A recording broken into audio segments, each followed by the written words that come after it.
Добрый день, дорогие друзья! Я приветствую вас на новой лекции канала «Жизнь после жизни есть, я знаю», который посвящен доказательствам жизни после смерти и устройству потустороннего мира, куда каждый из нас попадает по завершении своего земного пути, где и воссоединяется с ранее усопшими родными и любимыми и продолжает бесконечное путешествие по нашей прекрасной и удивительной Вселенной. Дополнительную интересную и полезную информацию за пределами лекций, ответы на ваши вопросы о жизни после смерти, познавательные статьи о потустороннем мире и даже мини-влоги о моей жизни вы найдете в нашем телеграм-канале. Ссылка на него в описании видео и на экране. Добро пожаловать! Сегодня у нас будет не совсем обычная и все же очень не бесполезная с точки зрения развития расширенного мышления лекция. Я за пару минут докажу вам абсурдность утверждений любого скептика с точки зрения классической редукционной науки, пытающегося утверждать, что никакой жизни после смерти, никакого потустороннего мира и никаких потусторонних явлений не существует, потому что их якобы невозможно увидеть глазами, пощупать руками, засечь какой-либо техникой и измерить приборами. Вы получите доказательства существования и жизни после смерти, и духовного мира, и вам для этого не понадобится ничего, кроме самого мощного вашего инструмента познания – мысли. Приступим. Посмотрите себе под ноги. Они уверенно стоят на земле и притягиваются к ней силой тяготения, или, как ее еще называют, гравитацией. Это вполне известное явление, с которым знаком и которое ощущает на себе любой из живущих. Мы ходим по земле, возвращаемся на нее после прыжка, преодолеваем ее, чтобы подняться в воздух на самолете, используем для получения энергии и так далее. Но давайте задумаемся, с чем мы все-таки знакомы на самом деле. Только лишь с проявлением этого явления, с его следствием. О самом явлении, его причинах и механизме, который обеспечивает притяжение к поверхности Земли всего, что с ней находится в контакте или на близком расстоянии, нам неизвестно ничего.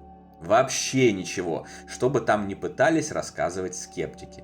Ох, и искали же видные ученые-мужи эти невидимые частицы, которые тянут к себе все находящееся поблизости от Земли и других космических тел. Эти гравитоны, гравиволны, гравичастицы и прочие гравицапы.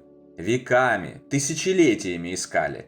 Ох, и придумывали же различные теории, простые, сложные и вообще совершенно непонятные, притянутые за уши до треска их кожи. Ох, и старались же отыскать причину этого удивительного следствия. Но так ничего и не нашли, так ничего и не увидели, так ничего и не измерили, и так ничего и не объяснили. На данный момент гравитация – это явление природы, имеющее вполне видимые следствия, но не имеющее объяснений и подтверждений механизма, с помощью которого эти следствия происходят. Есть лишь горстка теорий, домыслов и измышлений людей, называющих себя учеными, и ничего более.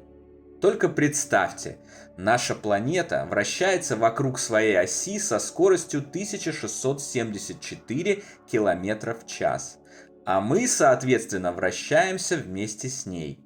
Далее. Земля вращается вокруг своей родительской звезды Солнца со скоростью 29,8 км в секунду. И мы, конечно же, снова несемся вместе с ней на этой скорости.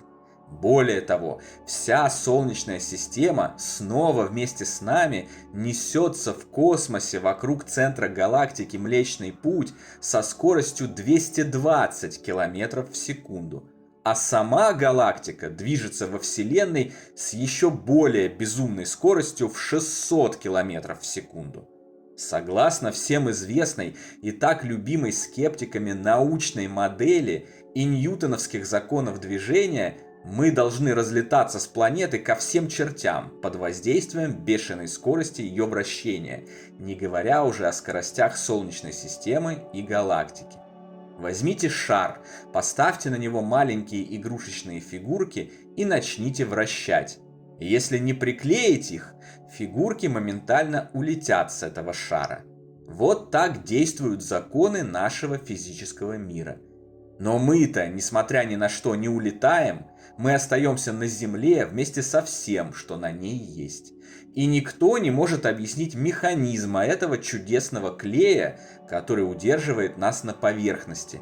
Как, почему и за счет чего именно это происходит. Это просто есть и почему-то является исключением из ньютоновской модели.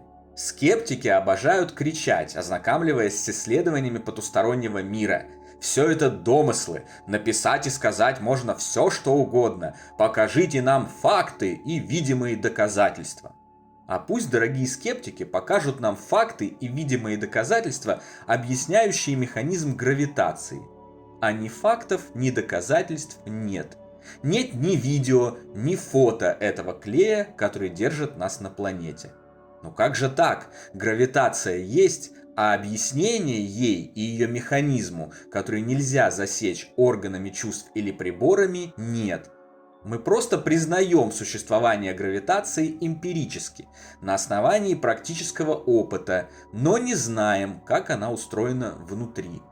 Нужно ли, согласно излюбленной модели скептиков, немедленно признать гравитацию несуществующей, раз она не может быть объяснена, зафиксирована фото- и видеотехникой и доказана материалистической наукой? В чем же разница гравитации с жизнью после смерти?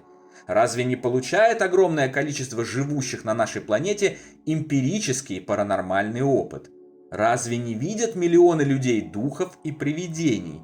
Не получают послания от своих усопших родных, не вспоминают прошлые жизни, не путешествуют вне тела во время околосмертных переживаний, не наблюдают сновидений, природу которых, кстати, тоже так никто и не смог объяснить, ограничившись лишь несостоятельными теориями про пустые галлюцинации мозга и так далее.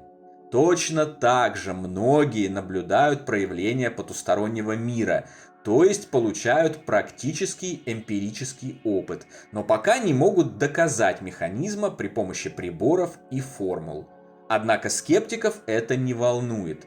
Узколобость не позволяет соотнести эти явления, увидеть противоречия в собственных же суждениях и пойти дальше. Вернемся к гравитации. Очевидно, что причина гравитации и ее механизм лежат в тонком, духовном мире за пределами измерительных возможностей наших физических органов чувств и приборов, в нематериальных областях Вселенной. А мы, будучи материальными созданиями с ограниченными материальными же органами чувств и находясь в этом мире, пока не можем зафиксировать ее фундаментальные процессы. Как и процессы, обосновывающие жизнь после смерти физических тел людей, как и всех остальных явлений, пока остающихся для нас потусторонними. Таким образом, гравитация является самым что ни на есть потусторонним явлением, к слову, гораздо менее объяснимым, чем жизнь после смерти, духи или привидения. Ведь по ним собрано гораздо больше информации и достигнута куда более высокая степень понимания их природы, нежели по гравитации, что подтверждают ссылки на качественные источники информации, которые мы предложили вам в нашем телеграм-канале и любой нашей книге из цикла «Жизнь после жизни есть, я знаю». Но в гравитацию почему-то верят, а в душу, которая живет вечно, и в духовный мир, в котором она это делает, нет. Абсурд невежества и наглядный пример абсолютной несостоятельности ограниченного, скептического и исключительно материального взгляда на мир. Почему так? Да просто потому, что уже упомянутые ученые сказали, что гравитация есть, а жизни после смерти нет, только и всего. Если завтра эти авторитетные, самопровозглашенные поводыри от науки скажут, что потусторонний мир существует, поверьте, уже через 5 минут все начнут твердить то же самое. Хотя разницы фактически нет никакой. Что гравитация, что жизнь после смерти имеют зримые, практические проявления, но не имеют объяснения, подтвержденного формулами и приборами. Но суть здесь одна. Если гравитация признается существующей, даже не имея доказательств ее механизма, значит и жизнь после смерти тоже должна быть признана фактом на основании тех же самых эмпирических данных. Точка. Подытожим. Мир гораздо больше, чем нам представляется из наших ограниченных физических тел. Спектр восприятия гораздо шире, чем тот, которым обладают наши глаза или самые современные измерительные приборы. Жизнь после смерти безусловно существует и проявляет себя ничуть не хуже, чем и всем известная гравитация. Когда-нибудь мы обязательно найдем объяснение удивительным божественным механизмам, лежащим в основе этих явлений. Но временное отсутствие таких объяснений на текущем этапе нашей технической и духовной эволюции вовсе не отменяет и не опровергает самих явлений. На сегодня это все, дорогие друзья. Не забудьте про наш Телеграм. Там интересные публикации продолжаются постоянно, круглосуточно, без обеда и выходных. Встречаемся на новой лекции здесь же, на нашем канале. А пока всего вам самого лучшего, волшебного и замечательного.